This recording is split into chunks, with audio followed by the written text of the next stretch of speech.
മക്കളെ റാത്തല്ലേ മാഷാല്ല. എന്താ പറയുക, നമ്മളെ മുതലാളി ഗൾഫിൽ പോയപ്പോൾ മുതലാളിനോട് എന്താ പറയുക, സെമീർ എജ്ജ് അവിടെ ഉള്ള ധൈര്യത്തിലാണ് പോകുന്നതെന്ന് പറഞ്ഞത്. അപ്പോൾ എന്താണ് സംഭവം, ഇങ്ങനെ പണി ഇങ്ങനെ നടക്കുന്നുണ്ട്. പണി അന്ന് മുതൽ ഇന്ന് വരെ പണി നിർത്തിയിട്ട് കേട്ടോ. റമദാനായിട്ട് എന്ത് ചെയ്യുന്നുണ്ട്, പണി ഇങ്ങനെ നടന്നുകൊണ്ടിരിക്കുക. മേലെ ഇങ്ങനെ തേച്ചിറങ്ങുന്നുണ്ട്. അതായത് ഉള്ളു തേപ്പ് കഴിഞ്ഞിട്ടാണ്. അത് ഇന്ന് വന്ന എംസാനാണ്, 2 യൂണിറ്റ് എംസാൻ കഴിഞ്ഞിട്ടാണ് അടുത്ത വന്ന എംസാനാണ്. നല്ല എംസാൻ കേട്ടോ മാഷാല്ല, നല്ല സെറ്റ് എംസാനാണ്. യൂണിറ്റ്സ് ഇറക്കിയാണ് അവർക്ക് പാർട്ടി ഇറക്കിയാട്ടോ, ഇനി നമ്മളിറക്കിയല്ലത്. പിന്നെ ഡൈനിങ് ഹാൾ രണ്ടും തേച്ചിട്ട് കേട്ടോ. അഥവാ കട്ടക്കാലത്തിൽ മഴ വരികയാണെങ്കിൽ എന്ത് ചെയ്യുക, മഴ വന്നു കഴിഞ്ഞാൽ ഇങ്ങോട്ട് നിൽക്കാച്ചിട്ടാണ് ഡൈനിങ് ഹാൾ തേക്കാത്തിട്ട്. നല്ല നനച്ചെന്നുള്ള തെളിവ് കൂടെ ഉണ്ട്. അതിന് ഒരു ക്ലാസ് എടുത്തരേണ്ട ആവശ്യം ചെയ്യാം. പിന്നെ തേപ്പൊക്കെ നല്ല റാഹത്തായിട്ട് എന്ത് ചെയ്തിങ്ങനെ സൂപ്പറായിട്ട് ഇങ്ങനെ ഇവിടെ തേച്ച് തന്നിങ്ങനെ.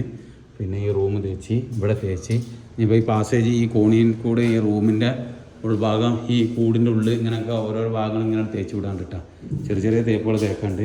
പിന്നെ ഈ ബാത്റൂമിൽ അടി കോൺക്രീറ്റ് ഇട്ടുകൊണ്ടുള്ള ഗുണം കണ്ടില്ല നിങ്ങൾ. ഈ വെള്ളം ഒരിക്കലും പറ്റില്ല കേട്ടോ. കല്ല് പിടിച്ച് വലിച്ചെടുക്കില്ല ഈ വെള്ളം ഒരിക്കലും. കാരണം എന്താ പറയുക, ഇത് ഫുള്ള് കോൺക്രീറ്റാണ്, ചുറ്റും കോൺക്രീറ്റാണ്. അതുകൊണ്ട് ഒരിക്കലും എന്ത് ചെയ്യില്ല, ഈർപ്പം വലിച്ച് എടുക്കില്ല. നേരെ ഒരു ഈർപ്പമാണ്. ഈ സിമെൻറ്റ് വലിച്ചെടുത്തെടുത്ത് അത്ര തന്നെ ഉള്ളൂ. അത് പശ ഇട്ട് കഴിഞ്ഞാൽ ആ പ്രശ്നം അവിടെ തീരും. പശ അപ്പോക്സ് ഇട്ട് കഴിഞ്ഞാൽ ആ പ്രശ്നം അവിടെ തീരും ചെയ്യട്ടാ. അപ്പോൾ എന്ത് ചെയ്തിരിക്കണേ, ഇതേപോലെ 2 റൂമും എന്ത് ചെയ്ത് തേച്ച് ഒഴിവാക്കിയിട്ട് 2 റൂമും അല്ല 2 അപ്പാർട്ട്മെൻറ്റാണ്. എന്നാൾ പറഞ്ഞില്ല, എന്നാൾ പറഞ്ഞ പോലെ തന്നെ 2 അപ്പാർട്ട്മെൻറ്റാണ്. ഇവിടെ എന്ത് ചെയ്തിട്ടുണ്ട്, തേച്ചിട്ട് ഒഴിവാക്കിയിട്ടുണ്ട് കേട്ടോ. ഈ റൂമും എന്ത് ചെയ്തിട്ടുണ്ട്, തേച്ച് ഒഴിവാക്കിയിട്ടുണ്ട്. സംഭവം ഈ വെള്ളത്തിൻ്റെ ഇതിങ്ങോട്ട് കാണുമ്പോൾ എന്ത് ചെയ്യും, നമുക്ക് ഭയങ്കര പ്രശ്നമായി തോന്നും. കണ്ടില്ല, ഇതാണ് സംഭവം. ഒറിജിനൽ സാധനം ഇതാണ്.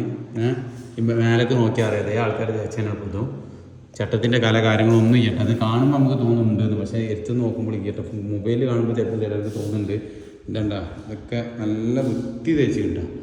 ഇന്ത്യക്കാരെ തേക്കുന്ന കാര്യം, പക്ഷെ നല്ല നേക്കിൽ തേച്ചിരിക്കുന്ന കാര്യം. വക്കും മൂലം ഒക്കെ വൃത്തിയാക്കിയിട്ടുണ്ടാകും. സൂപ്പറാക്കി തേച്ചിട്ടുണ്ടാകും. നല്ല നേക്കായിരിക്കും സംഭവം. പൂക്ക് വരെ നല്ല വൃത്തിയിൽ കുത്തിയിരിക്കുന്നത്. അതാണ് ഭയങ്കര സംഭവിക്കുന്നത്.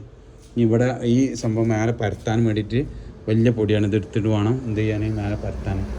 നമുക്ക് പക്ഷേ ഇവിടെ തേക്കാണ്ട് പുറം അങ്ങനെ തേച്ച് വരട്ടെ.